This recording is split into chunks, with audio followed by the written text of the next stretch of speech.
wetu wa bwana huko. Oh mama ya.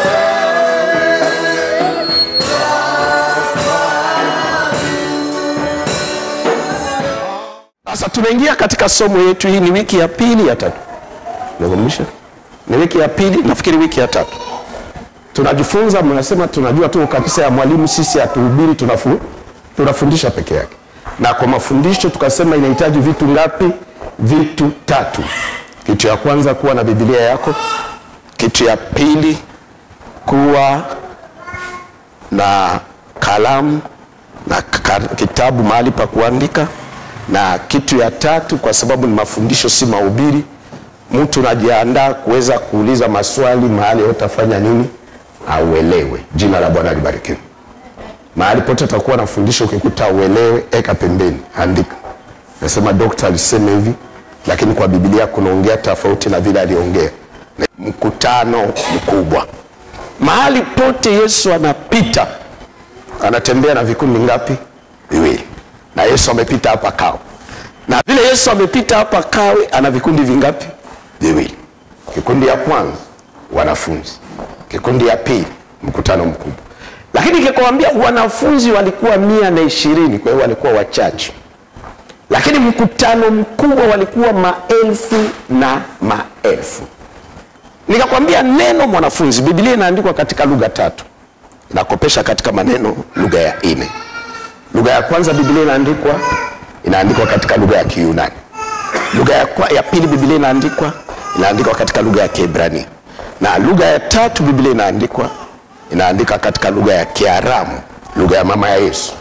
Lakini inakopesha maneno katika lugha ya Kilatini, lugha ya Warumi. Asisema neno mwanafunzi natokana na lugha ya Kiyunani, wanaita disciple. Maana yake mtu anayeiga tabia ya mtu mwingine. Na Mathayo 28:19 Yesu akawaambia wanafunzi wake, enendeni duniani kote mkawafanye watu wote kuwa wanani? Wanafunzi. Yesu hakutuma wanafunzi wake wende duniani kufanya watu wa Kristo. Hapana. Aliwatuma duniani wende kuwafanya watu wote kuwa wanani? Wanafunzi. Kwa hivyo wabadilishwe tabia zao zote, wachukue tabia ya nani?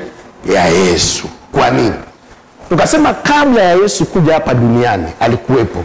Na alipokuwa mbinguni hakuwa na jina ya Yesu, alikuwa anaitwa Mwana. Jina la Bwana libarikiwe. Tuna Mungu Baba, Mwana na Roho Mtakatifu. Lakini unisikilize, hatuna Mungu Baba, Mungu Mwana, Mungu Roho Mtakatifu. Hawa kwa Biblia hawako.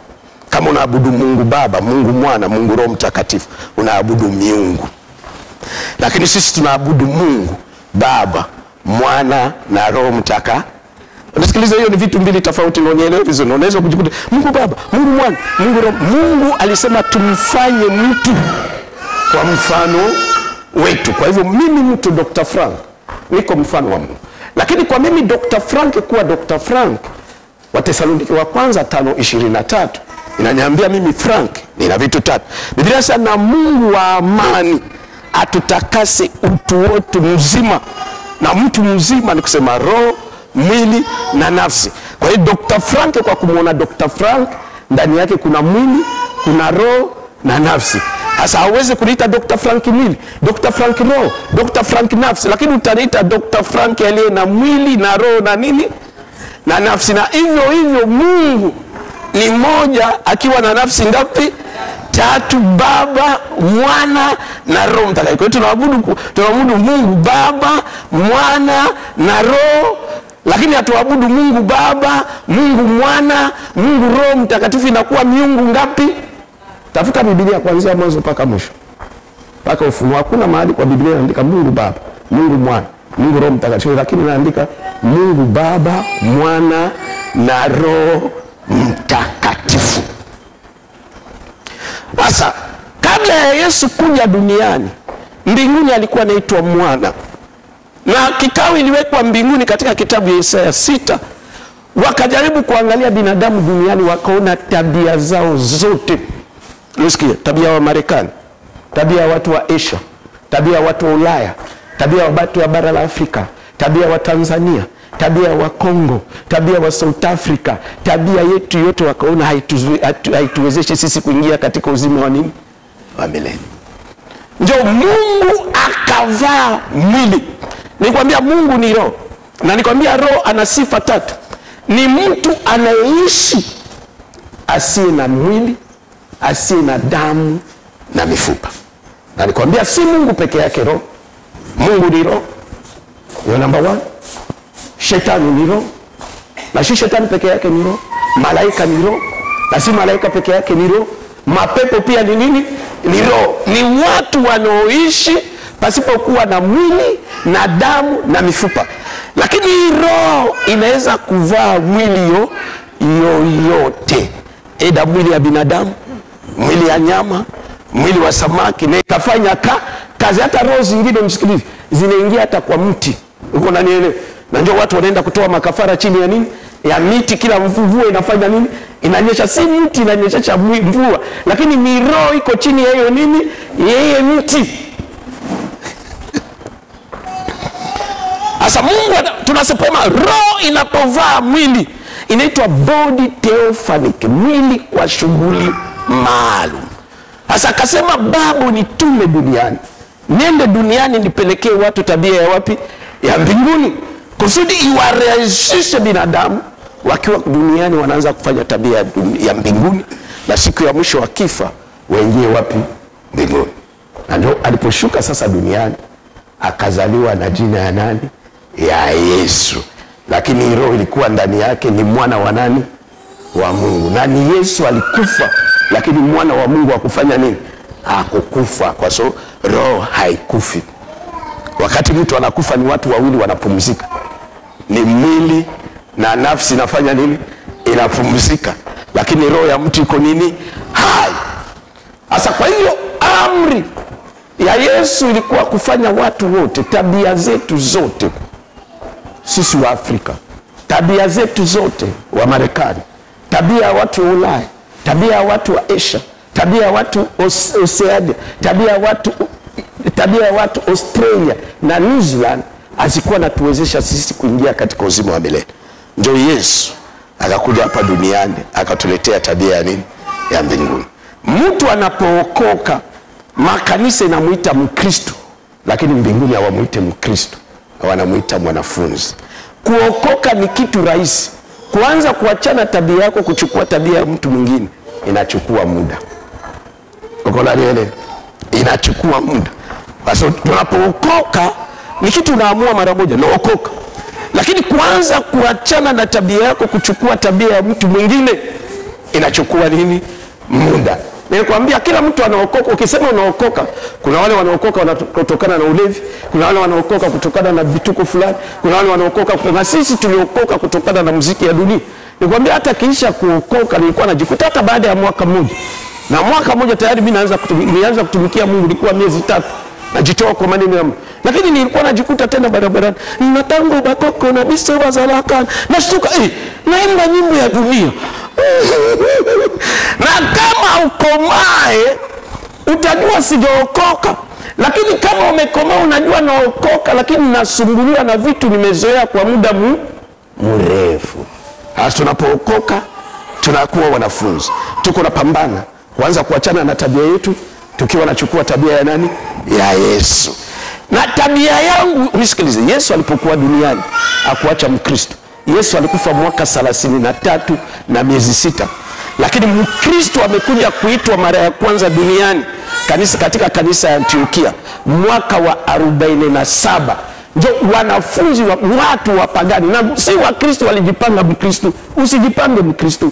Wapagani waliokuwa jirani na wale wanafunzi wa Yesu, ndio walipowaangalia kuongea kwao, kunena kwao, kutenda kwao, wakasema hakuna sababu ya kuendelea kuwaita wanafunzi, lakini tutawaita wanani? Wa Kristo. Mkristo ni mtu haige tena tabia ya Kristo, lakini tayari ana tabia ya nani?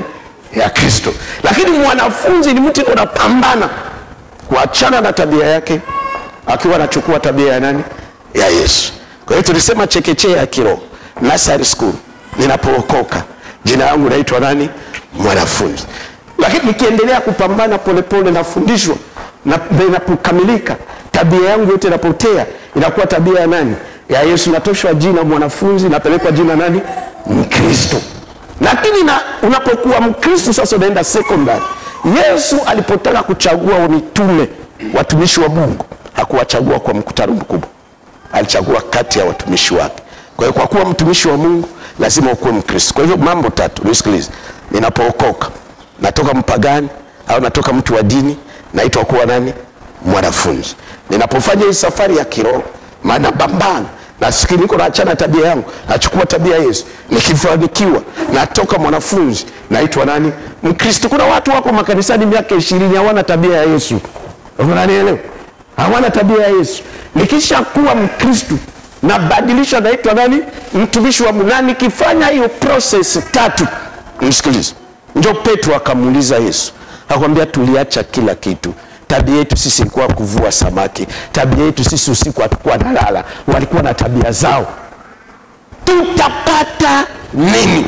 Kwa sababu tabia yetu yote inapotea. Hata watu walipomwona Petro wakasema, wakati Petro yuko anamkana Yesu, sasa hata kuongea kwake, kunena kwake kunafanana na nani? Yesu. Kwa tabia yote ya Petro ilikuwa imepotea. Akamuuliza sasa Yesu, tuliacha kila kitu. Tabia zetu, njia zetu zote tuliziacha. Sasa tumekufuata wewe. Tutapata nini? Yesu akaelewa vizuri. Na nikwambia kwa kufanya kitu lazima uwe na maswali ngapi? 3. Kwa hii kanisa hatutaki kuwa na watu wajinga. Kwa kutaka kufanya kila kitu lazima ukuwe na maswali ngapi? Swali ya kwanza, naenda wapi? Kama vile Jumapili leo unakuja hapa kanisani. Swali ya ukishapata naenda kanisani. Swali ya pili ujiulize, naenda kufanya nini? Na kama hauna kitu nakuja kufanya hapa kanisani, usije. Itakuwa kijiweni. Itakupotezea. Unajua kuna makanisa ni vijiweni, inapotezea watu wakati bure. Number 3. Nikisha number 1, nikisha jua naenda wapi? Naenda kanisani. Napata jibu. Swali ya pili, naenda kufanya nini? Nikisha pata jibu naenda kufanya hiki na hiki.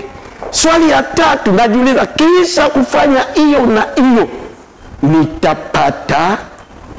Ni Petro hapo kuna muuliza Yesu. Petro amemwambia wewe uko mtu wa kiroho, vipi unauliza vipi? Uko unanielewa? Lakini Yesu akaelewa kabisa. Akamwambia tutapata nini? Tumeacha, tumefuta tabia zetu zote. Nini tunapata kutoka kwako? Ndio maana watu hawakuja makanisani, hawachukui maneno ya Mungu serious. Wanaona hakuna kitu chochote watafanya nini? Watapata. Lakini kama wangejua hakuna kitu nzuri dunia nzima kupita kila kitu kama maneno ya Mungu, haiko. Yesu akamwambia, kama uliacha shati moja, kama uliacha dola moja, kama uliacha shamba moja kwa ajili yangu, utapata shamba 100. Utapata gari 100. Utapata nyumba 100. Kwa hiyo vitu ya dunia kwa hapa tutaipata. Lakini kwa kuvipata lazima uwe na tabia ya Yesu. Namba 2, siku ya mwisho tutaingia katika uzima wa nini? Wa milele. Na ndio vitu mbili tu ya maana. Usikilize. Kwa maneno ya Mungu vitu hapa duniani, ile duniani na vitu mbili ya maana ni mbili. Hapa duniani, jibu ya kila kitu hapa duniani si lugha, ni pesa. Pesa ni jibu ya kila kitu hapa duniani. Lakini pesa haimpeleke mtu mbinguni. Unaelewa? Na jibu ya mbinguni ni mtu kuishi maisha matakatifu. Neno mtakatifu linatokana na lugha ya Kiyunani, wanaita kados. Maana yake kwa Kiswahili kwa Kiingereza au kwa Kiingereza wanasema separated by sin and consecrated to God. Kwa Kifaransa séparé du péché et consacré pour Dieu, kutengwa na dhambi na kuwekwa wafu kwa ajili ya Bwana. Kama unataka mbingu, ishi maisha matakatifu. Kama unataka hapa duniani pesa, hakuna maombi ya kumfanya mtu kuwa tajiri. Fanya kazi. Sasa kama wanafunzi walikuwa, nikwambia watu wa mkutano mkubwa, na Yesu alikuwa anatembea vikundi mbili. Kikundi la kwanza wanafunzi. Na wanafunzi ndio walibadilishwa jina, waliitwa wa Kristo. Na wanafunzi ndio walibadilishwa jina, wakafanywa kuwa watumishi wa Mungu. Na tunataka tuwe na watumishi wa Mungu walio na tabia ya nani? Ya Yesu. Lakini tukasema sasa, kikundi ya pili ilikuwa mkutano mkubwa. Hawakumfuata Yesu kusudi wapate tabia ya Yesu. Baada ya Yesu kuwalisha mikate wakashiba, Yesu akapotea. Wakamtafuta kila mahali mpaka wakachukua chombo wakaenda ngambo ya pili, wakampata ngambo ya ziwa Galilaya. Wakamwambia, Bwana, tumekutafuta siku nzima hatukukupata. Yesu kwa sababu alikuwa Mungu anawajua, akamwambia, mkunifuata kwa sababu ya ufalme, lakini kwa sababu mlikula mikate na mlifanya nini? Mlishiba. Na hawa ndio wengi. Na ndio kama unataka kuona mkutano ya Mungu imejaa sana, elewa wale wamejaa pale wanakuja kutafuta vitu vya Yesu, lakini hawana haja ya tabia ya nani? Ya Yesu. Wanataka magari ya Yesu, wanataka mashamba ya Yesu, wanataka pesa ya Yesu, wanataka waume wa Yesu, wanataka watoto ya Yesu, lakini hawataki kuwa na tabia ya nani? Ya Yesu. Kama tabia ya mkutano iko na kuvamia, uikemee kwa maisha yako. Uko ndani yale, utapata vitu ya dunia, lakini siku ya mwisho utakosa mbingu. Na Yesu anasema itatufaidi nini tupate kila kitu, lakini siku ya mwisho roho yetu ipate kuangamia. Sasa tukasema kama wanafunzi walikuwa wanamfuata Yesu, wakiachana na tabia zao na wakitaka kuchukua tabia ya nani? Ya Yesu. Kwa kuchukua tabia ya mtu lazima ujifunze kwanza ana tabia ngapi. Na nikakwambia Yesu aliishi miaka 33 na miezi 6. Lakini maisha ya Yesu inajulikana sana kuanzia mwaka 30 mpaka 36. Kwa nini? Mpaka 33 na mwezi 6. Nikwambia katika Yesu alizaliwa chini ya sheria. Na sheria ile Mungu alimpatia Musa. Mungu akumpatia Musa sheria 10 kama vile wahubiri wanasema. Lakini Mungu alimpatia Musa sheria 613. Na ndani ya sheria 613 kulikuwa amri 10 ya Mungu. Kuna tofauti ya amri na sheria. Commandment and law. Commandement et loi. Ni vitu mbili tofauti. Sasa katika sheria 613, sheria ilikuwa inasema kwa Mwisraeli kuruhusiwa kusimama mbele ya watu, kupata NIDA, kitambulisho, kwa kuoa, kwa kufanya kazi, lazima atimize miaka ngapi? 30. Na ndio Yesu, kwa sababu alizaliwa chini ya sheria, alikuwa na uwezo wa kuanza kuhubiri na miaka 5. Alikuwa na uwezo wa kuanza kufundisha watu wakombolewa, wafunguliwe na miaka 10. Lakini kwa sababu alizaliwa chini, angalia, sisi wote hapa tunaweza enda kinyume ya neno ya Mungu, lakini Mungu aende kinyume na neno yake. Kama kuna mtu anaheshimu neno ya Mungu kupita watu wote, ni Mungu mwenyewe. Sasa ilibidi aheshimu sheria. Alipotimiza miaka 30 ndio tunaanza kumuona sasa anajulikana. Kwa hiyo alifanya miaka 3 na miezi 6. Kwa hiyo miaka 3 na miezi 6 Yesu akajizihirisha kwa tabia 5. Na tabia zote 5 za Yesu ndio tabia za mbinguni. Lakini nikakwambia kanisa kwa kukosea wakahubiri kuumbo ya Yesu, ndio wakahubiri tabia. Kuna umbo na kuna nini? Tabia. Umbo mtu anazaliwa nao kutoka ndani ya tumbo ya nani? Ya mama yake. Lakini tabia mtu anaipata kisha mtu kufanya nini? Kuzaliwa. Mtanzania akizaliwa leo hapa kama huyu mtoto na apate neema apelekwe Marekani na arudie Tanzania baada ya miaka 40, huyu mtoto hatakuwa hata na tabia chembe ya wanani? Atakuwa na tabia ya wanani? Ndio utakuwa unamwona tena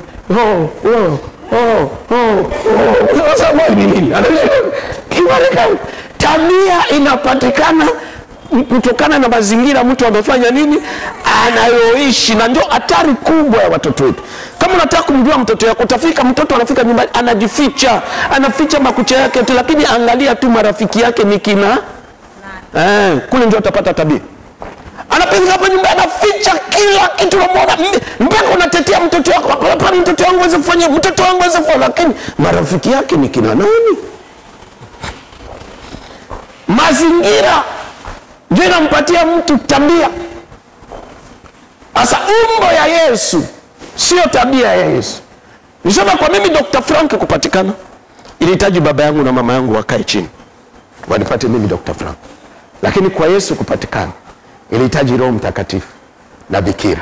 Kwa hiyo hiyo mimba ilidungwa kwa takatifu na iliendelea kukomaa ndani ya tumbo ikiwa mimba takatifu.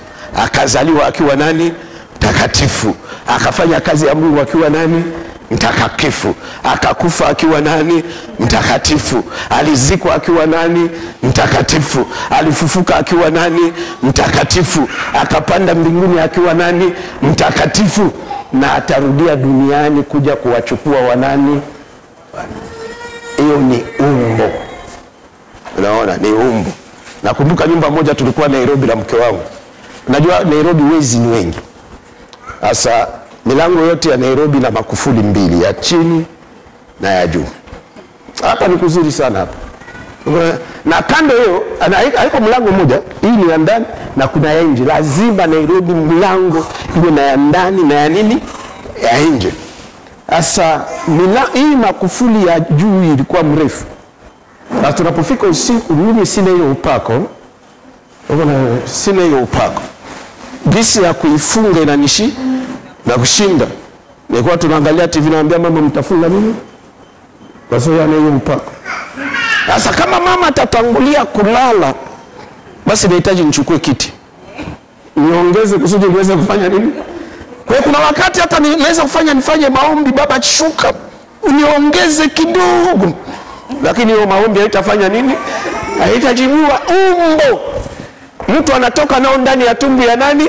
Ya mama yake. Na tukizaliwa sasa mara ya pili, Yohana 3:3, tunapozaliwa mara ya pili, kuanzia hiyo siku umbo yetu ni nini?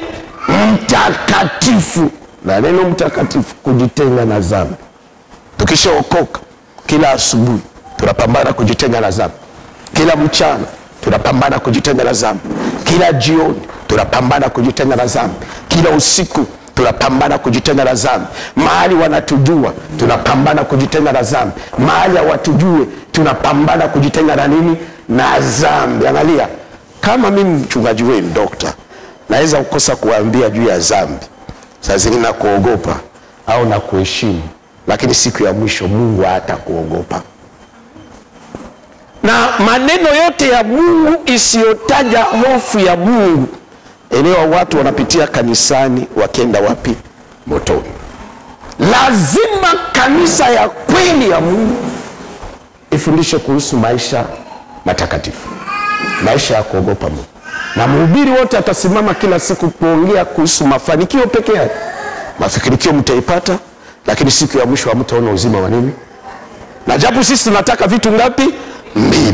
Tunataka hapa duniani tusiishi maisha ufukara, tusitembee kwa miguu, tusilale njaa, tuwe na magari, tuwe na manyumba mazuri. Lakini kama maisha ya dunia hiyo fupi iko na tufurahisha, tuna magari, tuna manyumba mzuri, tunafurahi, kwa nini tusifurahie maisha ya nini? Ya milele. Ile haina mwanzo na haina nini?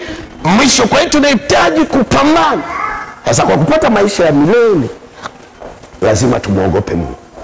Sasa tukasema tabia ya kwanza ya Yesu, nenda haraka, napenda kuongea leo point. Tukasema Luka 4:16, Yesu alikuwa anaenda kila siku kanisani. Kama mtu anataka kuitwa mwanafunzi wa Yesu, abadilishwe jina, aitwe nani? Mkristo. Abadilishwe jina, aitwe nani? Mtumishi wa Mungu. Na huyu mtu apate faida ngapi? 2. Vitu vyote vya ufalme wa dunia hapa avipate, lakini siku ya mwisho aingie pia katika uzima wa nini? Wa milele. Ni mtu tabia yake ya kwanza anapatikana kila siku wapi? Kanisani. Na nikwambia Yesu hakuwa anaenda kanisani kila siku kwa sababu hakuwa na kazi. Hapana. Yesu alikuwa na kazi. Alikuwa anatengeneza viti, alikuwa anatengeneza meza, alikuwa anatengeneza vitanda.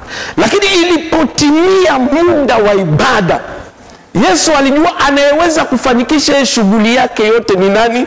Ni Mungu. Ilipotimia muda wa ibada, alikuwa anafunga shughuli yake yote, anaelekea kanisani. Na kama tuoneshe tukakwambia kama kweli mbinguni tabia ilikali ibada, hivi tuko kwa ibada hapa, mbinguni ibada inafanya nini?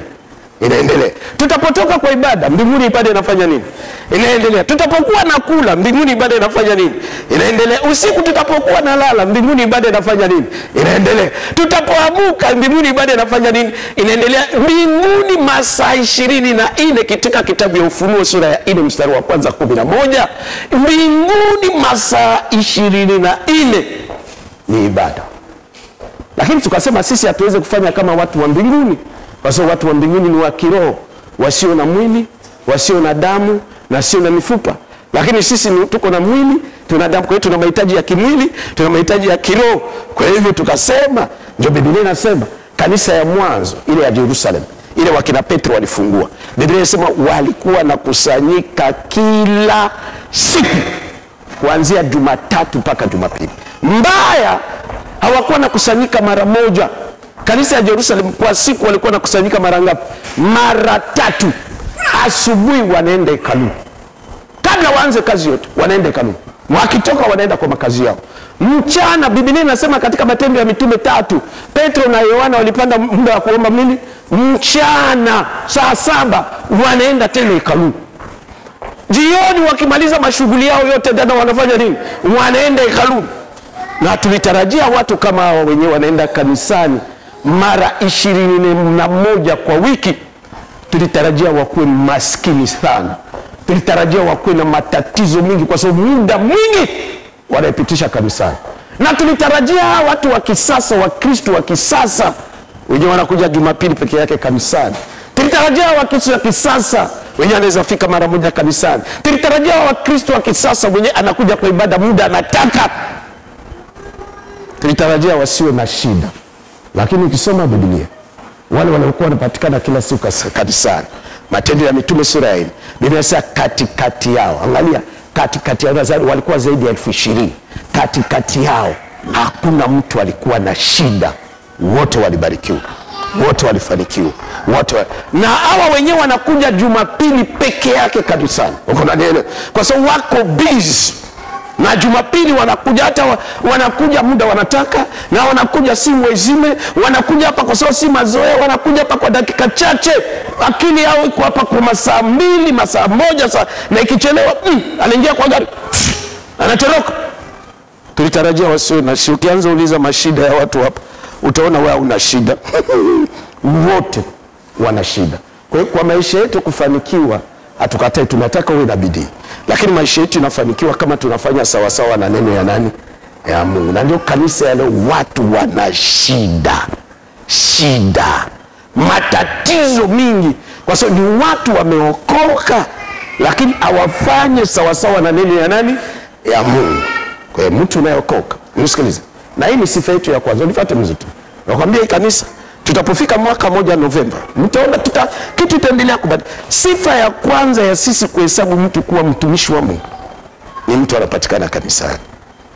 Kwa sababu Yesu akuchagua watu waliokuwa nje, wanafunzi, watu waliokuwa na tabia zake. Na tabia ya kwanza ya mbinguni ni kila siku kanisani, kila siku ibada. Na sisi tunasema tuipunguze, tuweke siku ngapi? 3. Tuweke Jumatano, tuweke Ijumaa, tuweke Jumapili, kusudi kuwapa watu nafasi wafanye nini? Watafute mahitaji ya kimwili. Lakini inapofika Jumatano kuta watu 5, 6. Na mara mingi unakuta, nitafundisha hiyo somo kwa saa ya maombi, mara mingi ukiona mtu anapatikana kwa ibada ni wale wenyewe wako na shida. Hajapata kazi, biashara ya kuwa mzuri, hajakuwa na mchumba, hajakuwa na hii, ndio unamuona anakuja kanisani. Lakini akishabarikiwa iko busy. Iko busy. Ijumaa. Lakini tutalaumu wa Kristo, kwa sababu watoto wa dunia kama anakuambia ukuje mahali fulani, anakuambia kwa sababu fulani na utapata kitu fulani. Lakini tunapofika kwa maneno ya kiroho, tunaambia tu watu wakuje Jumapili kanisani. Sasa hawajue wanakuja kufanya nini na hawajue watapata nini. Sasa nikikuja mahali sijue nakuja kufanya nini, ni kupoteza wakati, hata umbea itakuwa mingi. Hapana kwenda mahali ya ujue unaenda kufanya nini, uko mjinga. Unajua unapoenda mahali ya ujue utaongelea chochote na dhambi inaingia hapo. Lazima najua naenda mahali fulani, number 1. Lakini swali ya pili, naenda kufanya nini? Na nakwambia tunapokuja kanisani, inapofika muda wa ibada, haukuje kanisani kwa ajili ya kuya kumtia mchungaji moyo. Usikuje hapa kwa sababu ya kuya kunitia mimi moyo. Kwa sababu siku tutakosana, utaacha kuja. Siku nitaongea kitu ya kukufurahisha, utaacha kufanya nini? kuja. Sije kanisani kwa sababu ya mtu yoyote. No. Niwe na pesa nisiwe na pesa, nitaenda kanisani. Mambo ya kuwe mazuri ya kuwe mabaya, nitaenda kanisani. Unisikilize. Kwa nini naenda kanisani? Naenda kanisani kwa sababu ya mambo 3. Mvua inyeshe, isinyeshe, nitaenda wapi? Kanisani. Na wapendanga. Tuseme ikifika Jumapili, kesho ni Jumatatu. Sawa? Najua washirika wetu hapa wenyewe wameajiriwa.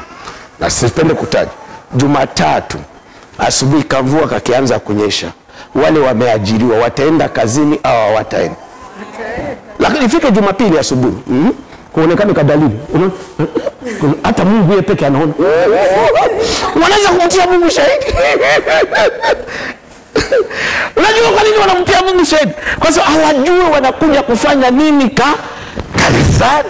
Hiyo ni pointi ya kwanza. Namba 2, hawajue watapata nini.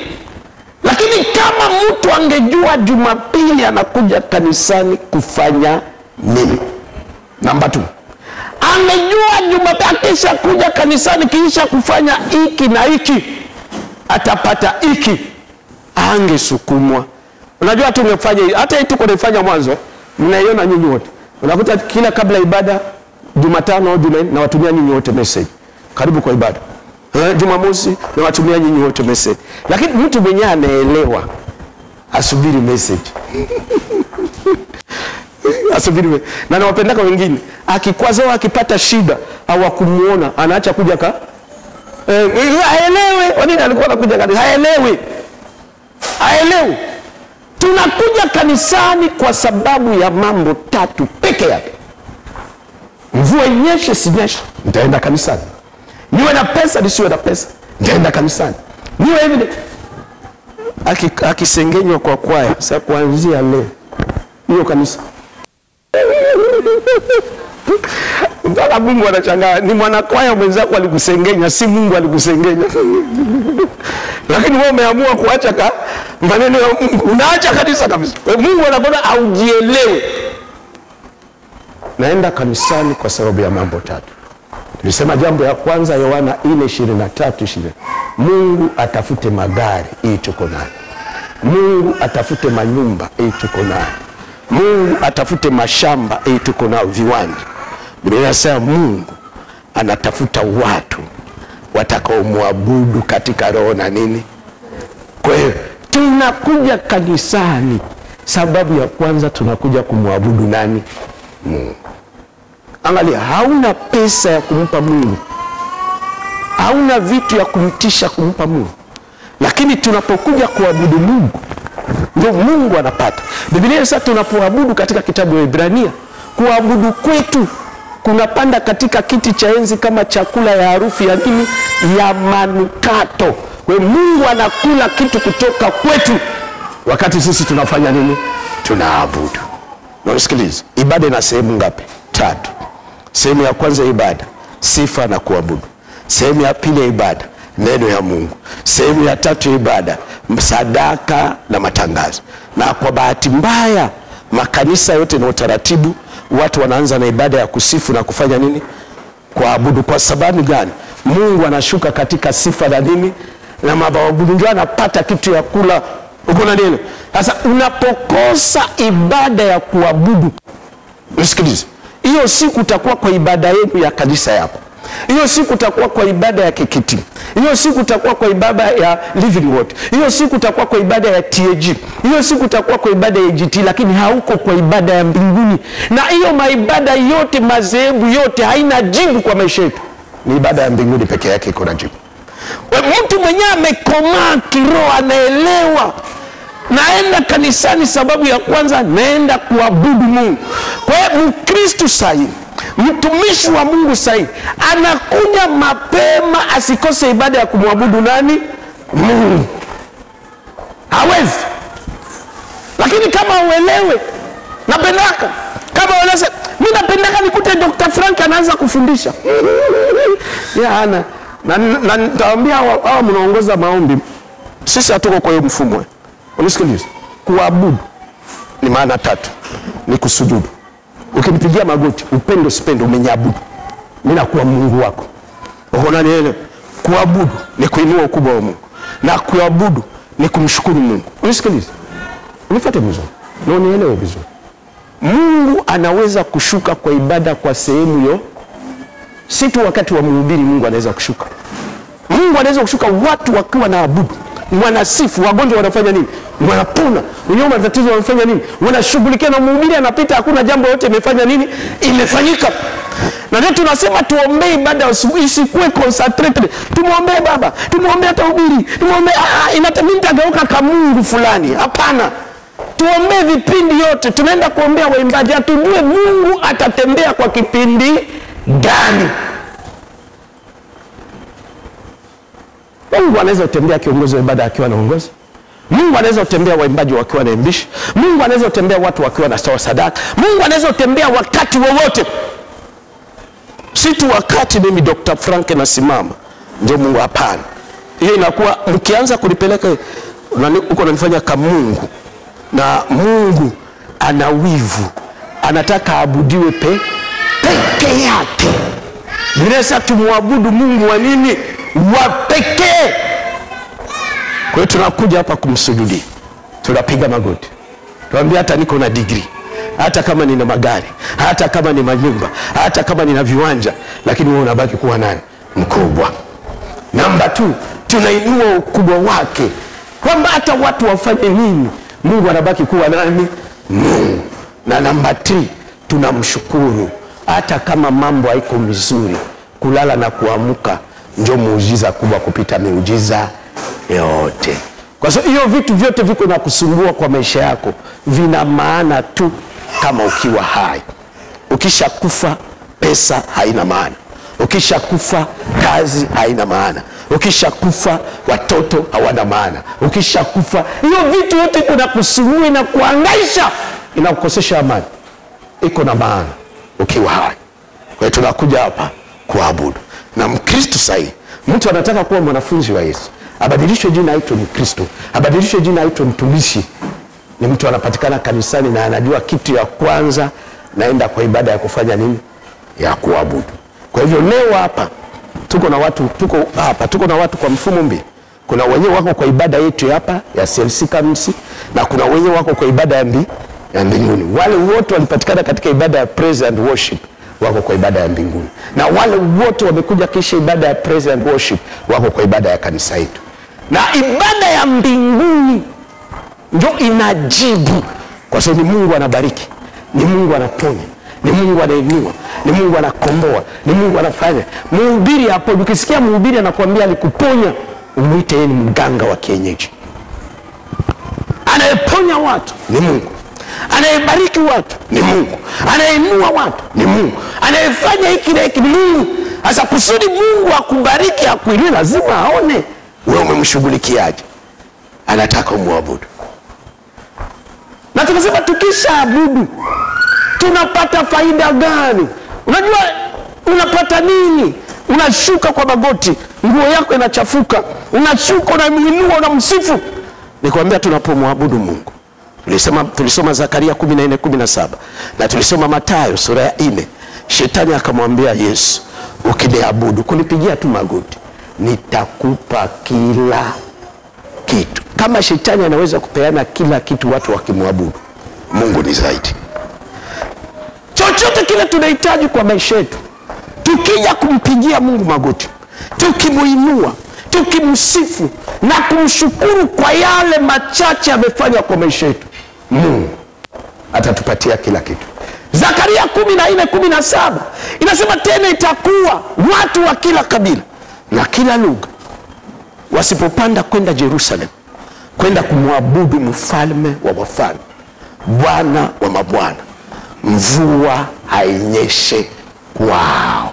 Maana ya mvua ni baraka. Ukiota uko unanyeshiwa na mvua, kwa Mungu anaenda kufanya nini? Kukubariki. Na kama unataka Mungu akubariki, uwe na sifa ya kwenda kufanya nini? Kumwabudu. Lakini unapofika kwa ibada, ulishakuta ibada, njoo unaendaka kanisani, lakini ibada ya kuabudu unakuta maisha haiendi, maisha inakataa, unajaribu inakataa, unajaribu inakataa, unajaribu inakataa, kwa sababu mbingu haioni sababu ya kukubariki. Na tunataka unakuja hapa si sehemu ya kupoteza wakati. Tunataka unakuja hapa baada ya mwaka mmoja, baada ya miezi 6, uwe na ushuhuda kwa maisha yako. Jina la Bwana libarikiwe. Uwe na kwamba nilikuja nianza kuja kwa hiyo kanisa kwa miguu, Bwana amenitendea, nimepata gari. Nilianza kuja kwa hiyo kanisa napangisha, Bwana anitendee, nimepata kiwanja, naanza kujenga. Nilikuja pale kwa hiyo kanisa sikuwa na kazi, Bwana nipeleke. Kusudi Mungu akubariki, kusudi Mungu akupe kila kitu unahitaji.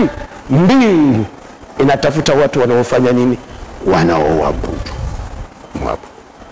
Tukasema sababu ya pili tunakuja kanisa. Nafanya summary na warudia nyinyi wadhaifu. Uko na nene. Lakini wale wa katikati ya wiki wanaelewa kile. Njoo nakuta hata ndugu yangu Paulo anaanza kuchoka kwa sababu ni hivi vitu yeye alishaipitia, lakini Biblia inasema Warumi 10 mstari wa kwanza, tuwalee wenye imani dhaifu. Uko na nene. Tunaenda mtu Paulo, mvumilie tu. Muavumilie ndugu yetu, twende sote pamoja. Sababu ya pili tunakuja kanisani. Tulisema kitabu ya Luka 1:74. Biblia ni kuanzia 71 mpaka 74. Mungu alitutumia mkombozi Yesu atuokoe kutoka mikono ya adui. Adui yetu si watu. Naambia hii kanisa mnahitaji tuko kwa hii wakati tu. Ndani ya Biblia kuna sehemu 3. Na lazima tunapoongelea Biblia uijue vizuri. Kuna agano la kale ndani ya Biblia. Kuna agano jipya ndani ya Biblia. Kuna mila ya Wayahudi inaitwa Kabali, iko ndani ya Biblia. Na sisi kwa sababu tuko kwa agano la kale, kulikuwa maombi inasema dicho kwa dicho na dino kwa nini? Kulikuwa vita ya mtu na mtu. Lakini kwa agano jipya sisi adui yetu si watu, adui yetu ni nani? Shetani peke yake. Hatuna ile maombi yasema mgonjwa wake mrudilie. Ni agano la nini? La kale.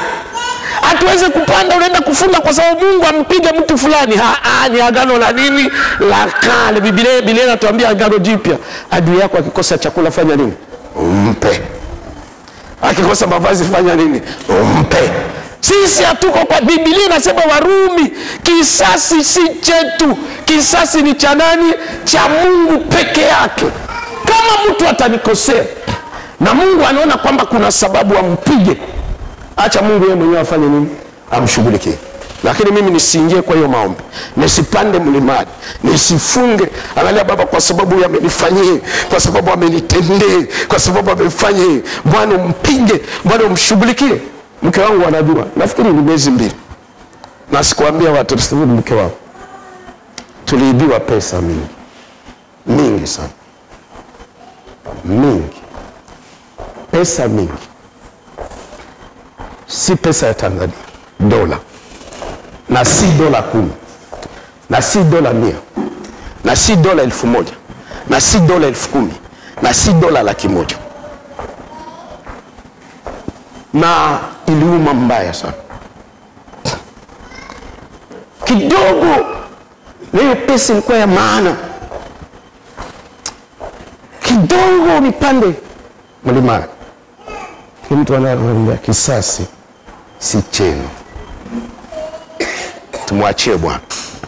Kama Mungu atapenda kuwashughulikia, amshughulikie. Kama Mungu atapenda kufanya naye kitu chochote, afanye naye kitu chochote.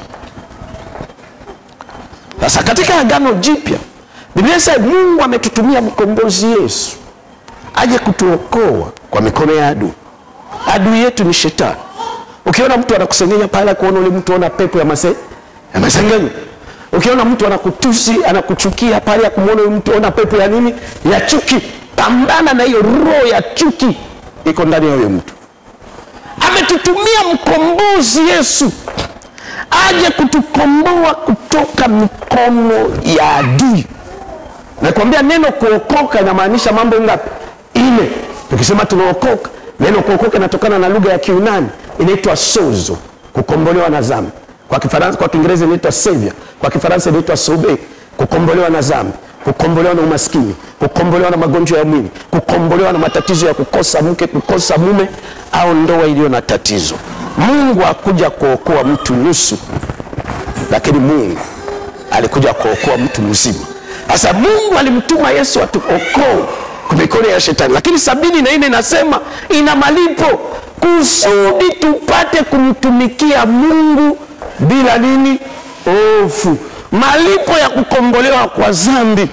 malipo ya kukombolewa kwa umaskini, malipo ya kukombolewa kwa magonjwa ya mwili, malipo ya kukombolewa kwa utumwa ya kukosa mke, kukosa mume au ndoa iliyo na shida, ni sisi tupate kufanya nini? Kumtumikia. Yeyote ameokoka ni mtu. Na hakuna serikali itakuchapia makofi kwamba wamekupatia ofisi kuanzia leo huko fulani, lakini hauleti faida yoyote kwa hiyo serikali. Usifikie hiyo serikali itakupigia makofi. Usifikie hiyo serikali utakuwa. Unaweza kuwa una dhambi, unaweza kuwa unaogopa Mungu, lakini una matatizo kwamba una majukumu serikali imekupatia. Na majukumu ni kusema ile kipawa Mungu ameweka ndani yako. Una kipawa ya kuimba, una kipawa ya kuomba, una kipawa ya kushauri, una kipawa, ile vipaji Mungu anaweka ndani yetu. Hakuifanya kwa faida yetu. Biblia inasema wa Filipo, Biblia inasema wa Efeso. Mama mshike huyo mtoto vizuri. Biblia inasema wa Efeso sura ya 4 mstari wa 10, yule alishuka ndio alipanda, akafanya wamoja mitume, akafanya wengine wanabii, akafanya kwa ajili. Vipaji si kwa faida yetu si wenyewe, ni kwa faida ya wengine. Sasa Mungu ameweka kitu fulani ndani yako. Mbingu inakupatia responsibility fulani ndani yako. Lakini hiyo mbingu inapoangalia inafika mwisho wa siku, mwisho wa mwezi, hakuna chochote wanapata kutoka kwako. Kwa hiyo unakuwa na problem maisha yako ya kiroho. Unaogopa Mungu kweli, lakini tatizo una majukumu mbingu imekupatia, lakini unashindwa kuishughulikia. Sasa makanisa mingi wanataka kuwa makanisa ya washirika. Na unajua ukiwa mshirika bila jukumu yoyote, unaweza kuja au usifanye nini? Usije. Tuseme huwa kucheza vyombo, hata kichwa mume atakuja. Uko ndani leo kwa sababu anajua uko na jukumu. Unasema mtu wa kusafisha anajua uko na jukumu. Lakini kama huna jukumu, unaweza kuja au usifanye nini? Usije. Ndio unaweza ufika wakati yoyote kwa sababu wewe hauko chochote. Na kama hauko chochote, pia mbinguni hauko chochote. Na usitarajie mbingu inashughulika wewe. Wenu nyinyi wote. Kwa maneno ya Mungu wale walio wakubwa ni wale wanafika mapema. Kwa maneno ya Mungu wale walio wakubwa wanatumikia wengine. Angalia, kama ufanye kazi usitarajie mbingu kukushughulikia. Never. Mungu anasema ukinitumikia, naye atafanya nini? Atakutumikia. Ukimpenda, naye atafanya nini? Atakupenda. Ukienda mbali naye anafanya nini? Anaenda. Hii mkubwa ya maneno ya Mungu. Na ndio unaona vitu inapoongeza iko na niuma mimi. Kwa sababu pango hivi kinabadilisha. Iko unaona inasumbuka. Sasa nataka iko hivi. Kile tufanye kazi ya Mungu kwa oda. Kwa ofisi ya serikali, unajua kanisani kuko mambo mingi sana. Kwa ofisi ya serikali ukikaribishwa hata kiti iko mbaya unakaa pale. Unanyamaza hata kuna kisanya na unavumilia pale. Tunasema sababu ya kwanza, tunakuja kuabudu. Kuabudu inaleta baraka. Kuabudu inaleta kisha maamuzi. Mbingu ikaona kazi. Nilikwambia mbinguni kuna vitabu ngapi? Vitatu. Kitabu ya kwanza ya uzima. Kitabu ya pili ya mauti. Kitabu ya tatu ya kumbukumbu. Chochote tunafanya kwa ajili ya Mungu. Na hiyo inaandikwa katika Malaki sura ya 3 mstari wa 13 mpaka 18. Chochote tunafanya kwa ajili ya maneno ya Mungu. Na ndio usifanye kitu hapa kwa sababu mchungaji akuone. Fanya kitu kwa sababu Mungu anafanya nini? Anakuona. Chochote kile tunafanya kwa ajili ya maneno ya Mungu kinaandikwa katika kitabu ya kumbukumbu. Sasa hapa nini? Inapofika mwisho wa mwezi wanaangalia kwa kitabu ya kumbukumbu, hawaone chochote chako. Sasa wanashindwa wakuhudumia namna gani? Wanashindwa wakupe kazi namna gani? Wanashindwa wakupe ndoa namna gani? Wanashindwa wakufungulie hiki na hiki namna gani? Kwa sababu katika kitabu ya kumbukumbu hawaone chochote, hawapate chochote, hawaguswe na chochote. Ukitumikia serikali yote na wakiona kuna faida, serikali ndio itaona kuna sababu ya kukutoa mansesi. Ni kweli ama hapana? Serikali inaona pana huyu ni mtumishi wetu wa maana, anahitaji kutoka mansesi. Serikali itaona hapana huyu mtumishi wetu hahitaji tena kutembea na ST gari kwa upuzi. Serikali ndio itaona nyumba huko. Serikali na mbingu ikiona Unisikilize. Mara mingi hakuna vitu mbingu inaona kutoka kwetu. Kitu inaona tu Baba tenda maisha, Baba tenda miujiza, Baba tenda maisha, lakini hawaone vitu kutoka kwetu. Vyenye vinagusa moyo wao. Vyenye vinaweza kuwashawishi wafanye hiki, wafanye hiki, wafanye hiki, wafanye hiki, wafanye hiki. Mungu ashindwe. Kwa Mungu kila kitu kinawezekana. Lakini Mungu ni businessman. Faida gani anapata kutoka kwako? Hakuna. Sasa twende kuona sababu ya tatu tunakuja kanisani. Tuingie pamoja. Sababu ya tatu tunakuja kanisani. Kitabu ya Mathayo sura yake 21 mstari wake, na tumekurudilia wewe tu. Hii yote tulikuwa tumepita kwa wiki mbili, lakini tumejaribu kukurudilia wewe mwenyewe unakuja Jumapili. Sasa najua utarekebisha. Sisi tuna mafundisho mengi, tumetaka tusonge mbele, tuinuke. Na nakushawishi pia tunaanza chuo yetu ya Biblia ya mtandao.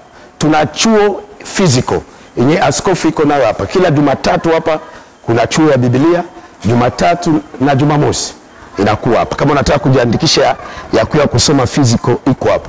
Lakini ile chuo yangu ni ya mtandao online. Wewe ni kuwa na simu ya WhatsApp.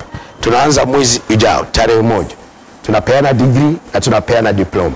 Kama unataka kuelewa, kujifunza, kukomaa, sisi ni kanisa ya kufundisha. Mwalimu anataka mwanafunzi ajue kila kitu. Nataka hii mwaka hii tumeanza kanisa. Mwaka ujao na mwaka napumzika, lakini mnieleze mwaka ujao nitatembea sana Marekani, wapi nitatembea. Lakini hii mwaka tunawatrain.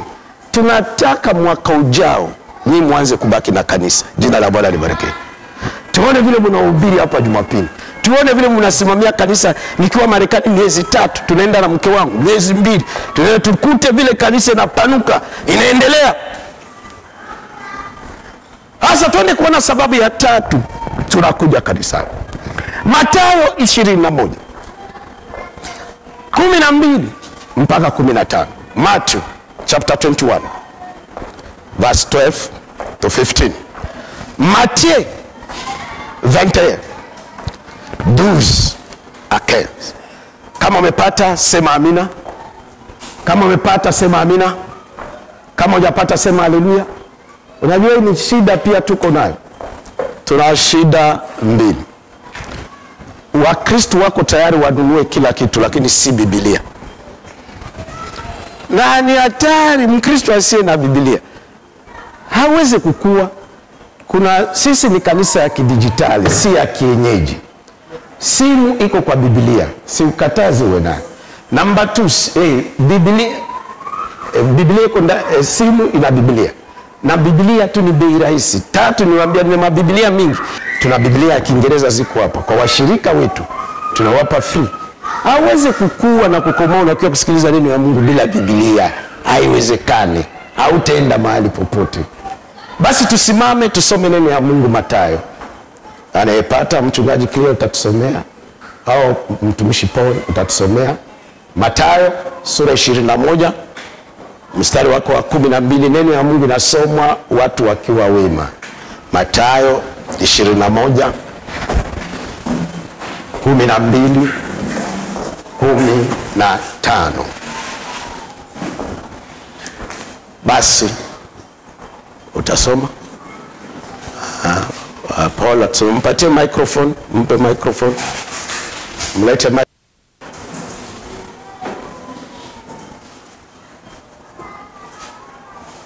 microphone. Apewe microphone. Peana microphone. Asome, twende haraka tukomboe muda. Mathayo 21 12 mpaka 15. Biblia inasemaje? Yesu akaingia ndani ya hekalu, akawafukuza wote waliokuwa wakiuza na kununua hekaluni. Akazipindua meza za wabadili fedha na viti vyao walivyokuwa wakiuza njiwa. Akawaambia, wakiuza njiwa. Aha. Akawaambia, imeandikwa. Nini imeandikwa? Nyumba yangu itaitwa nyumba ya sala, nyumba ya maombi, lakini bali ninyi mmeifanya kuwa pango la wanyang'anyi. Ninyi mnaifanya nyumba pango ya wanyang'anyi. Mpaka 15.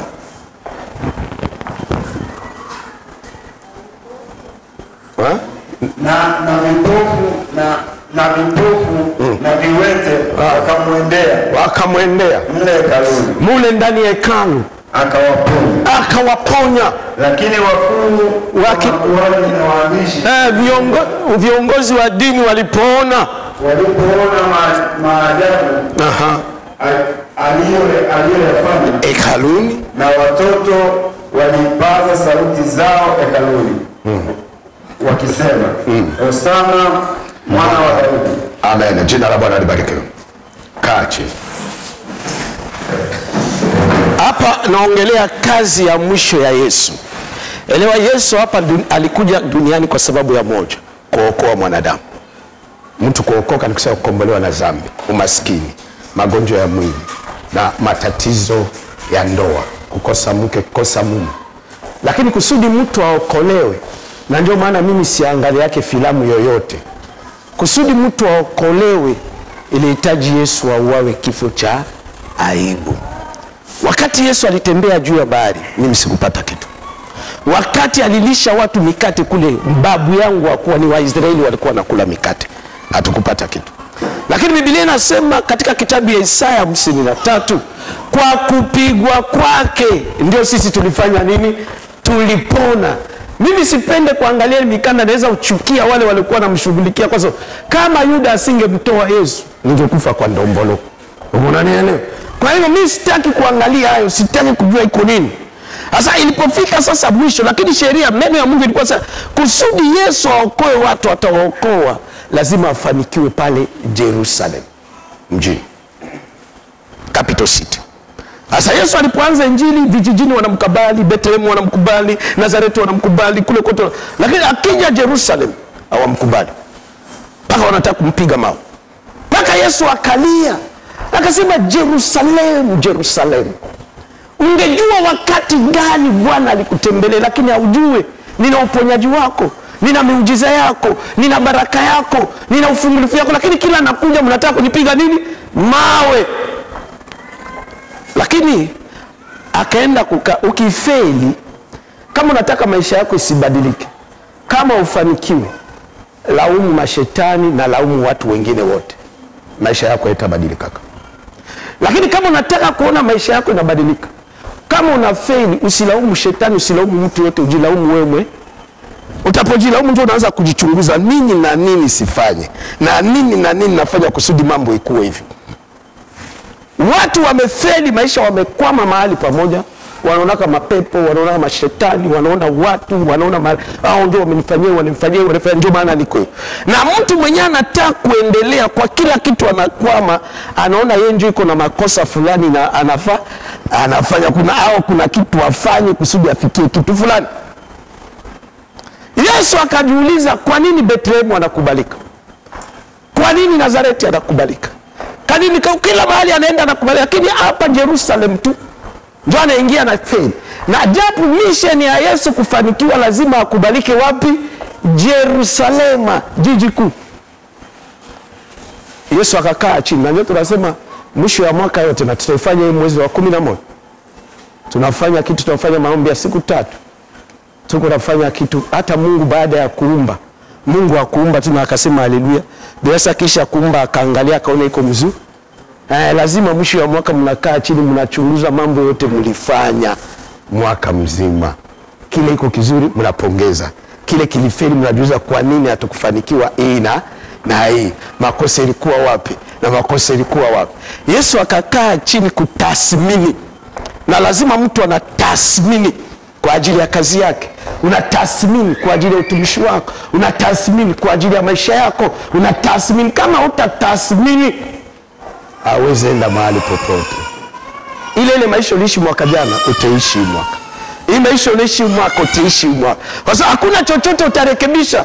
Utakuwa nafanya kile kila siku, na unapofanya kile unafanya kila siku, usitarajie matarajio ingine, ni ile unapataka kila siku.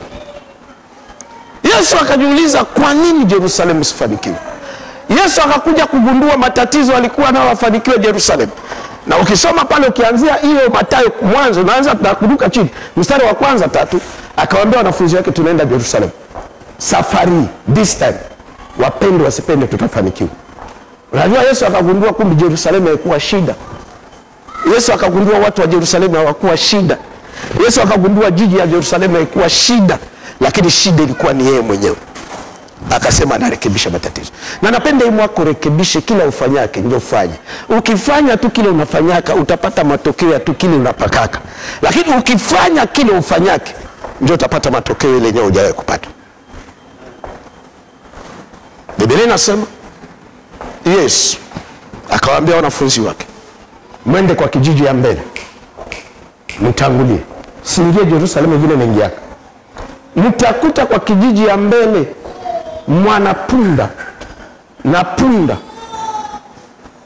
hajawahi kupanda na mtu yeyote, na mtakuta amefungwa na ni ya mtu, na mtapofika mnapomfungua mwenye punda, mwanapunda atapouliza mwambie sikutuma hela, sikutuma cheki na sihitaji mkopo. Mwambie Bwana anafanya nini? Anataka. Unasikia mzee, nifuate mzuri. Kwa hiyo safari yote Yesu alikuwa anaingia Yerusalemu, hata ana upako kubwa ya kiroho. Unisikilize, miujiza naye, uponyaji naye, baraka naye, ufungulifu naye, ni mwana wa Mungu. Lakini matatizo kila anapoingia Yerusalemu anaingia kwa miguu. Upako wa kiroho nao kubwa, lakini kimwili viwango iko wapi? Chini. Japo mahubiri wa Farisayo, Masadukayo, upako wa kiroho iko chini, lakini viwango ya kimwili iko wapi?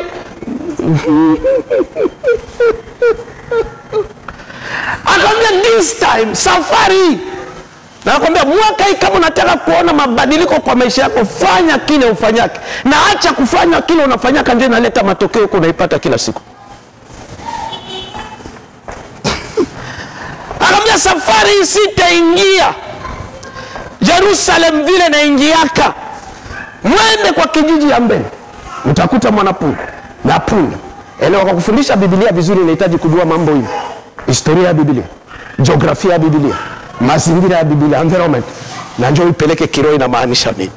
Wakati wa Yesu hakukuwa magari au kuwa ndege, lakini wakati wa Yesu ukiona mtu na mwanapunda, punda ni kama kwa sasa iko na Prado. Uko unanielewa? Ukiona mtu anapanda farasi ni kama iko na V8. Sasa Yesu alikuwa anaogopa Mungu, maisha yake anamuogopa nani? Mungu.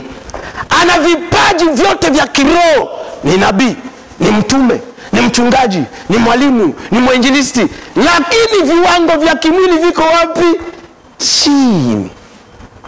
Anatembea kwa miguu. Akamwambia safari sitaingia vile. Matatizo si kwamba nimemkosea Mungu. Matatizo si kwamba sina upako. Matatizo si kwamba Mungu hakunituma. Lakini tatizo hapa, hiyo ni jiji kuu. Katika jiji kunahitaji vishawishi wa viwango ya kimwili. Sasa nataka kuinua. Na viwango hainuliwe na pesa. Viwango inainuliwa na kile mtu anataka. Yesu hakutuma pesa. Yesu hakutuma cheki. Yesu hakuomba mkopo. Akawaambia wanafunzi wake, tugeuze sasa. Kwa hivyo akawaambia mwende kwa mji ya mbele. Mtafika pale kuna kampuni wanauza magari. Lakini mtakuta magari ya mifumo ngapi? 2. Mafumo ya kwanza punda. Ikiwa punda ni kusema imepandwa tayari. Kwa hiyo mtakuta magari imetumika. Na ikiwa mwanapunda hajapanda na mtakuta magari mpya. Yesu akakataa ile imetumika. Yesu akakataa mtumba. Akasema mniletee hiyo gari mpya. Angalia, kitu yote mpya inavutia. Upende usipende. Haijalishi ni nguo, haijalishi ni kiatu, haijalishi ni gari, haijalishi nyumba, kinafanya nini? Kinavutia. Na sisi hatutaki kuvutia kwa kufanya mabaya. Tunataka kuvutia kwa kutimiza makusudi ya nani? Ya Mungu. Mtapaona ile gari mpya haijapanda, wewe ni ya mtu, akiuliza mseme Bwana anafanya nini? anataka. Angalia, pesa yako inakuambia unahitaji kuishi Kawe. Pesa yako inakuambia unahitaji kuishi wapi? Tegeta. Tuseme kama una mshahara wa 500,000, hawezi kuishi kwa nyumba ya 400,000, si ni kweli? Kwa sababu mshahara yako inakuambia lazima tafuta kanyumba ka 50,000, kanyumba ka... Lakini matamanio yetu inaweza kutupatia vitu vyenye hatuna uwezo ya kuvipata. Ndio Yesu alikuwa anamuuliza mtu, hakuwa anamwambia una pesa ngapi. Yesu alikuwa anamuuliza, wataka nikufanyie nini? Matamanio yangu inaweza kuleta bilioni. Matamanio yangu inaweza kuleta kitu kubwa. Na pesa yangu inaniambia mwisho yake hapo. Na baada sasa ya Yesu kupata gari, unisikilize, ndio andiko inakupeleka. Nachukua historia sana. Alipoletewa mwanapunda bila pesa, na nataka hii mwaka upate shamba yako bila pesa. Nataka hii mwaka uinuliwe bila. Angalia, matamanio inaweza kutupeleka kwa viwango ile hatukutarajia kufikia. Sasa alipopata mwanapunda, unajua akutuma ujumbe Jerusalem. Matangazo ya kupita kwa television, matangazo haikupita kwa radio kama vile nafundisha kwa radio hapo. Hapana. Alipopata tu mwanapunda, watu wa Yerusalemu waliposikia Yesu safari hii haji kwa miguu, lakini anakuja na nini? Na gari. Wakatengeneza kwaya ya kimataifa. Walipotengeneza kwaya ya kimataifa, wakaanza kuimba. Na unasikia walipokuwa nakuja na miguu au kwa shida. Sorry bwana, please. Tunapokuwa nafundisha kanisa si sehemu ya kupita pita, please. Nyumba ya Mungu ina vitu mbili, ina baraka na ina laana. Ukijitia sawa, Mungu anakubariki. Ukijitia ovyo ovyo, unapata shida na Mungu. Wakati tunafundisha si muda ya kupita pita. No. Biblia inasema bila Yesu kutuma ujumbe, bila Yesu kufanya, lakini kwa sababu ameinua viwango, na tunataka hii mwaka viwango yetu ifanye nini? Inuke. Alipokuwa anakuja na miguu hawajali. Biblia wakatandika vitenge. Ukikanyaka na miguu vumbi haina shida, lakini wakaona mwanapunda akikanyaka itakuwa vibaya. Na ukikuja na miguu yako kwa barabara haina lami, haina shida, lakini gari ikiwa mpya wanaona watie lami. Wakatengeneza lami. Wakatengeneza kwaya ya kimataifa. Hosana, Hosana, mwana wa Daudi. Nauliza, wakati alikuwa anatembea na miguu hakuwa mwana wa Daudi? Alikuwa. Lakini kwa nini hakuimbiwa hivi? Kwa sababu viwango ya kimwili ilikuwa wapi? Chini. Na mara mingi leo duniani tunajua watumishi wa Mungu ni wale walishafanya nini? Wanainuka. Lakini acha nikwambie, kuna watumishi wengi wa Mungu wazuri wenyewe hawajainuka na hawajulikani. Wazuri wenyewe wanaogopa Mungu, wenyewe wanapenda Mungu, wenyewe wanaheshimu Mungu, lakini viwango ya kimwili iko wapi? Chini. Hakuna mtu anawajua. Hasa ndio akaingia, wakaimba, wakasifu. Na leo tunasema hapa, hii mwaka lengo yetu ya kwanza kubwa, tunataka kuinua viwango ya kanisa yetu. Uko na lele. Watu wakiingia hapa, kwambia shida ya kwanza, mimi navalaka tu suti. Lakini hapa siwezi kuvala suti. Kwa hiyo naanza kufikiria, unaona tuanza kuleta hivi vitu. Tunataka hapa kuwe baridi nzuri. Tunataka hapa hii isionekane, tunataka hapa carpet. Lazima tuinue kiwango na samaki anazaa ya aina yake. Nyama anazaa ya aina yake. Ndege ukiweka vitu ya viwango ya chini unapata watu wa viwango ya nini? Na ukiweka vitu viwango ya juu unapata watu wa viwango ya nini? Ya juu. Sasa tunataka hii mwaka tutatengeneza hapa, tupafanye, tuipeleke kwa kiwango fulani, tuitarajie kwa kiwango. Sitarajie mahubiri kama ni kuwafundisha hapa kwa sasa. Mimi nahubiri kwa radio, nataka kuanza kuhubiri kwa television. Hatuweze kuipeleka, hakujapendeza. Tunataka papendeze, tunataka iende katika viwango vingine. Lakini viwango hainuliwe na pesa, viwango inainuliwa na matamanio ya nini? Ya moyo ya mtu. Kile mtu anataka ndio kile Mungu anampatia. Sasa alipoingia sasa Jerusalem, kwa sababu alikuwa kufa, kitu ya kwanza akakimbilia wapi?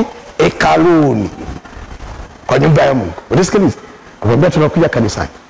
Na nakuja kanisani kwa sababu ya mambo tatu. Na niwe na pesa nisiwe na pesa, nitaenda kanisani. Mtu anikosee kanisani, asinikosee kanisani, taenda kanisani.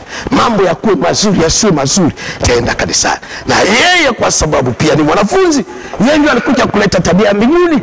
Pahali aende benki, pahali aende kwa marafiki, pahali akakimbilia wapi? Hekaluni, kanisani. Na alipofika kanisani, cha maajabu, akakwenda kukuta kitu kenye hakihusu kanisa. Kwa sababu kingekuwa na husu kanisa asingekishughulikia. Akakuta ndani ya kanisa wanafanya biashara. Umo ndani ya kanisa wanauza vitu, wanafanya biashara. Kwa hiyo inaongelea mambo tu ya nini? Ya hela. Na makanisa mingi leo kienda kuanzia Jumapili hii, Jumatano hii, Jumapili ile, Jumatano hii, Januari, Februari, kila siku wanaongelea tu mambo ya pesa. Inafanya biashara. Mungu ana njia ya kutupatia pesa. Kweli kazi ya Mungu inahitaji pesa, lakini sio kila siku kanisa inahitaji kuongelea watu walete nini? Pesa. Na alipokuta wanafanya biashara, hao wananjiwa, hao wana dhahabu, hao wanabadilishana ndani ya kanisa, na mabiashara inaendelea ndani ya makanisa. Akaona si sababu kanisa ilijengwa kwa ajili. Biblia akachukua fimbo, kaanza kuwachapa na kuwatoa nje. Na kisha kuwatoa nje, anataka sema, usikilize, akasema na akafanya. Iko nataka kuonesha shughuli ya kanisa, sababu ya kanisa, kwa nini kanisa. Biblia inasema kisha kuwatoa nje, akasema imeandikwa, nyumba ya baba yangu ni nyumba ya nini? Ya maombi. Uko nanielewa? Nyumba ya nini? Ya maombi. Biblia inasema tukiwa wagonjwa tunakuja kumuomba Mungu wapi? Kanisani. Tukikosa kazi tunakuja kumuomba Mungu wapi? Kanisani. Na kwa kuwadhibitishia kisha kuambia ni nyumba ya maombi. Nje kulikuwa watu wengi ni vipofu, viwete, vilema, akawaingiza ndani, akawaombea ndani ya kanisa. Vipofu wakaona, viwete wakatembea, wenye shida wakapata jibu. Kwa sababu ya tatu, tunakuja kanisani, tunakuja kusudi tupate majibu ya matatizo yetu yote. Nipatie microphone. Tunakuja kanisani kupata jibu ya matatizo yetu yote. Kwa hiyo kwa lugha fupi tunaweza kusema kanisa ndio hospitali ya rufaa, hospitali kubwa kupita hospitali yote. Wakati mambo inakataa mjini, unisikilize, wakati tunaenda huko inashindikana, tunaenda hospitalini inashindikana, hata wengine paka wanaenda kwa waganga inashindikana, ndio watu wanakimbia wapi? Kanisani. Acha nianze kuonesha na nikwambie. Angalia, siku Salomoni alikuwa anabariki hekalu. Mambo ya Nyakati ya Pili sura ya 7. Akasema mtu akija hapa mgonjwa, atarudi anafanya nini? Anapona. Akirudi akija hapa anafungwa, atarudi hapa amefanya nini? Amefunga. Sasa kama kwa nchi kutakuwa vita, kutakuwa tauni, kutakuwa matatizo, watu watakuja katika nyumba ya nani? Ya Mungu. Hawakusema waende milimani. Hapana. Watakuja kwa nyumba ya Mungu, ndio hospitali kubwa kupita hospitali yote. Kwa ninapokuwa na problem, ndio inanishawishi sana niende wapi? Kanisani. Kwa sababu kule ni daktari wa madaktari, daktari bingwa. Acha nikuoneshe walioelewa kanisa. Unajua kwa nini tunaingia kanisani na shida tunatoka nayo? Kwa sababu hatukuje tukimaanisha, hatukuje tukitarajia. Tunaenda tu kanisani kama mazoea. Acha nikupatie. Dada moja aliolewa kwa jina yake Ana, Samueli wa kwanza 1. Na alipoolewa problem yake akakuwa na matatizo, ni tasa aweze kuzaa. Na mwanamke kama unataka muone anaomba, mwanamke kama unataka kumuona anatafuta suluhisho, akigundua iko na shida ya kutokuolewa na shida ya kuzaa, atatembea kila mahali. Na Ana alitembea kila mahali, alienda kila hospitali, alikutana na watumishi wa kila aina, lakini hakupona. Lakini Ana mume wake akamwoa mke wa pili, si kwa sababu anampenda, lakini kwa sababu anatafuta watoto. Wakaoa Penina. Penina alipojua kwamba hakufaa kuolewa hapa, lakini anaolewa kwa sababu huyu mke anayependwa azae. Kazaa mtoto wa kwanza, mtoto wa pili, mtoto wa tatu, na akaanza kumziaki Ana. Kando ya kutokuzaa, lakini kuna mtu anaongea kila siku vibaya, ikamuua. Sijui Ana alipata hiyo ufunuo wapi. Yenye hao Wakristo wa leo hawana. Wanakuja kanisani tu. Unajua Jumapili pia kungekuwa kazi hawangekuja. Wanakuja kanisani kwa sababu hana kitu ya kufanya. Anakuja kanisani kwa sababu anaona ataboeka. Sasa mchana wote ashinde nini? Lakini kama ungeelewa, naenda kanisani, kanisa ndio jibu ya matatizo yangu yote, inawezekana na isiyowezekana. Hakuna siku ungekosa ibada. Ana wakaamua kupanda. Angalia, walikuwa mbali na kanisa. Kwa wakati ile hekalu ilikuwa Shilo, wakatoka mahali walikuwa anaenda kanisani. Na kwa nini? Kwa sababu kuna sanduku ya agano ya nani? Ya Mungu. Kwa hiyo Mungu yuko pale. Na hii ni nyumba ya Mungu.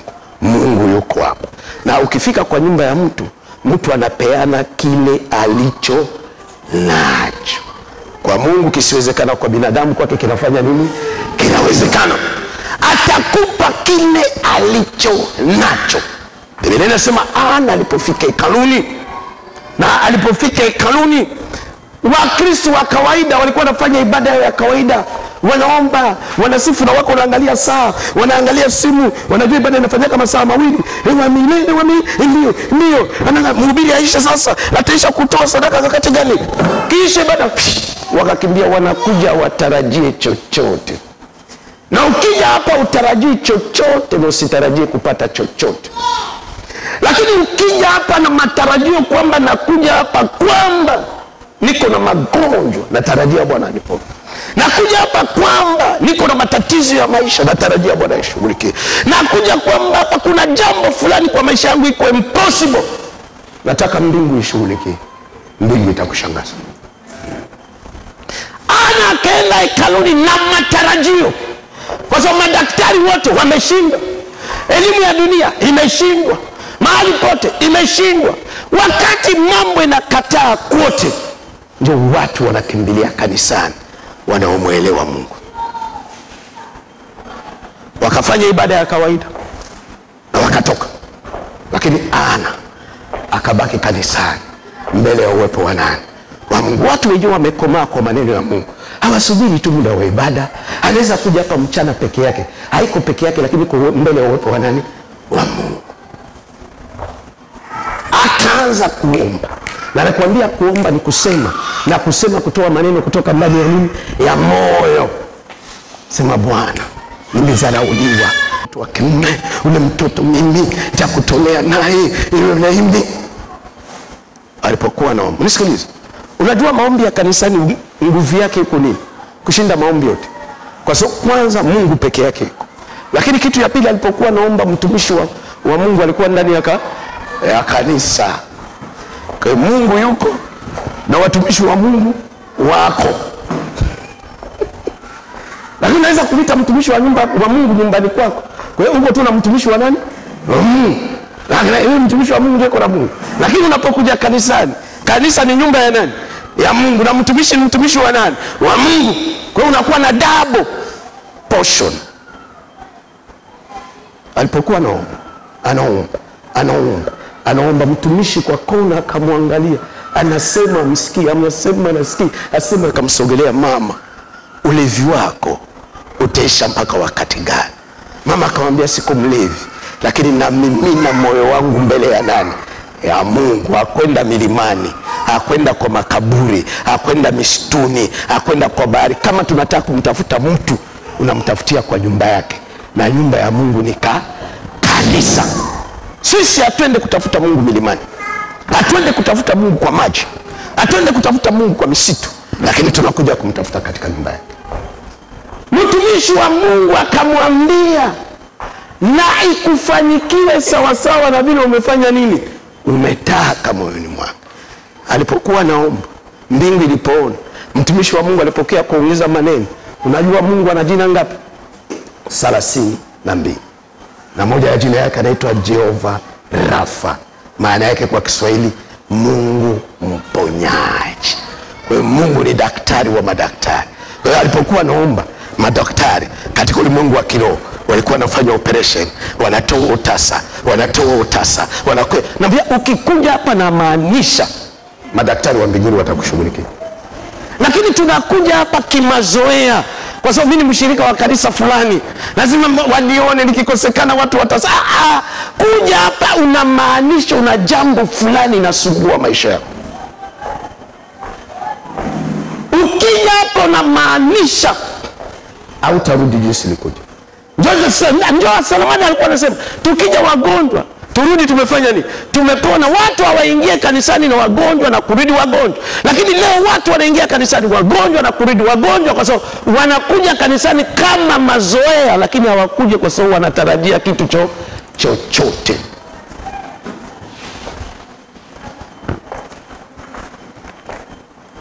Ukisoma na malizia, ukisoma Isaya 37, Mfalme Hezekia alipokuwa anaongoza taifa la Israeli, lakini kwa wakati aliyekuwa super power, kama vile kwa wakati iko super power ni Marekani, lakini kwa wakati ile haikuwa Marekani ndio ilikuwa super power, ni mfalme wa Shamu, Syria, ndio alikuwa super power, anaongoza dunia. Na super power yote wanataka kuvamia manchi ya watu. Tayari Syria ilikuwa imevamia taifa la Israeli, imechukua sehemu ya Yuda, lakini hairiziki na kuchukua sehemu nusu, wakazingira nchi nzima. Na wakatuma ujumbe, mfalme Sankerubu akatuma ujumbe kwa mfalme Hezekia, akamwambia mwende kumwambia mfalme Hezekia barua wazi. Na inawezekana kuna barua iko wazi kwa maisha yako ndio inataka kuharibika, iko wazi. Inawezekana kuna barua wazi kwa maisha yako, kazi inataka kuharibika, iko wazi inaonekana. Wakatuma barua wazi. Mfalme Sankerubu akamwambia, kwa vita ni kujipanga, hauwezi kupigana na mimi. Kama Marekani leo isipigane na sisi na Tanzania, tutainua mikono. Ni kweli ama? Hatuna ile ubavu ya kupigana na Marekani. Na ndio sasa kwa ile wakati Israeli haikuwa na ubavu ya kupigana na Syria. Mfalme Sankerubu anawaambia, sasa kitu nataka kuwaambia, nimewazingira kusudi mfanye amani na mimi. Nataka kuwatoa nyinyi wote kwa nchi, wake zenu, watoto wenu, mali yenu yote ni yangu. Lakini kando na hii, nitawatoa kwa nchi niwahamishe kwa nchi nyingine. Hii nchi mimi naichukua. Hezekia alipopokea barua, angalia, ingekuwa kwa dunia ya sasa, unajua kitu gani mfalme alitaka kufanya? Kuitisha baraza ya usalama wa kitaifa, kwa sababu kuna vita. Lakini pale Hezekia aitishe baraza ya usalama wa kitaifa, Biblia inasema, angalia, haupate kitu hapa kwa sababu unakuja utarajii chochote. Unakuja hapa haumaanishi. Hezekia alipopokea barua wazi ya mfalme Sankerubi, pale aitishe baraza ya usalama wa kitaifa, waangalie jeshi, wanajeshi ngapi, waangalie wana silaha ya aina gani na gani kwa ajili ya kupambana na adui. Biblia inasema akachukua barua wazi. Alifanya mambo mbili. Anachukua barua wazi, anaenda kwa nyumba ya Mungu, lakini kisha akatuma ujumbe kwa mtumishi wa nani? Pale akutuma ujumbe kwa mkuu wa majeshi. Anatuma ujumbe kwa mtumishi wa Mungu Isaya, akamwambia tuombee, tuko kwa hali mbaya, hapa ni shida inapita. Na alipofika mbele ya Mungu, akamwambia Mungu, kweli Sankerubi amepiga nchi fulani, amepiga nchi fulani, na anapiga mpaka miungu yao, lakini wewe sio miungu, sio kitu unatengeneza. Wewe ni nani? Kan moja ya jina ya Mungu anaitwa mfalme wa majeshi. Kwa hiyo Mungu ni mkubwa wa majeshi ya Marekani, Mungu ni mkubwa wa majeshi ya Russia, Mungu ni mkubwa wa majeshi ya Israeli, Mungu ni mkubwa wa majeshi yote ya dunia. Sasa saa zingine utaona vile Sankerubi ametusi jina lako. Na alipopeleka barua wazi, Mungu akamwambia usiogope, hawataingia. Kuna wakati mambo inatuzingira, tunajikuta tu katika ufungu ya maskini, tunajikuta tu katika ufungu ya kutokudoa, tunajikuta kunakuta mahali maisha yanazunguka tu mahali. Mwaka jana vile ulikuwa unaishi mwaka jana, ndio unaishi mwaka jana. Vile ulikuwa unaishi mwaka jana, maisha hata mbadilisha maisha. Kila nafasi unaishi tu kale kama mfumo mmoja. Lakini kama unaamua kuja wazi na barua wazi kwamba hii mfumo ya maisha mimi nimefanya nini, nimechoka, lakini naenda na mbele ya nani? Ya Mungu. Kwa kanisa, na ndio maana siwezi kukosa ibada, na kuja ibadani kumwabudu Mungu. nakuja ibadani kumtumikia Mungu, nakuja ibadani kupata majibu ya matatizo yangu yote. Ile mambo yote nasumbua maisha yangu, ile yote haina jibu kwa binadamu, inajibu mbele ya uwepo wa nani? Wa Bwana. Jina la Bwana libariki. Jina la Bwana libariki. Na leo kama taratibu yangu nilishajua kwamba naomba na watu, naekea watu mikono mpaka naambiwa. Na leo Bwana alisema anataka kufanya vile alifanya siku Yesu aliingia hekaluni. Walikuta nyumba ya biashara, lakini akaita vipofu wote akawaombea na wakapona. Kanisa ni sehemu ya watu kupona. Kupona magonjwa ya mwili, kupona magonjwa ya kimaisha, kupona magonjwa ya kikazi, kupona madonda ya kifamilia. Hapa tukuje kupoteza wakati, hapana. Hapa sije kwa sababu ya mtu yoyote. Nina matatizo yangu, nina shida yangu yenye familia uweze kuishughulikia, nina matatizo yenye marafiki hawaweze kunipa jibu, ndio naenda mbele ya uwepo wa nani? Wa Mungu. Na Baba yangu wa mbinguni awabariki sana. Wetu wa Bwana uko. Oh, mama ya